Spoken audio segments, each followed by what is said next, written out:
smaller pieces. I have here around 16. Parang nasa-party ako. Ang dami kong lulutuin because you can freeze this. Pwede mo siyang i-freezer and then from the freezer, ibato mo lang sa mainit na mantika. Ilalagay ko yan dito sa aking simmering water. Kaya ilang mo lang siya habang hindi ko siya nag-iitos. Diba? Pinapahirapan ko yung sarili. May mga oras talagang pinapahirapan natin ang mga sarili natin. Diba? Bakit ganun tayo?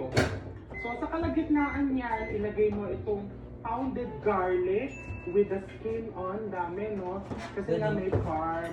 Hindi naman kailangan gantong kadami. Feel ko lang na extra garlic yung aking lechon kawali. No? Tapos And then pagka onions, summer, pwede quarter, na siya you can itong also use red onions kung anong meron ka dyan. Baga, ano siya, sa electric na siya. Basta kailangan lang is nakalugod. Ito nga sabi ko, And nagbigay na I'm ako. going to put the seasoning. Ayan, Dami mo na kaya, Verona? Hindi, nakita ko Nakita ko sa- Binibigay kasi kami binibigay sa Catarona. So I'm going to put 1 tablespoon of salt for every kilo Nabigay mo of ka, Verona? pork. Sige, So pangayat mga tayo. 6 tablespoons. Bigyan ko I pre, use yung pangayit sa ano. Yung pula? Yung oo. And then Pahit this ka splash sa of mukha mo.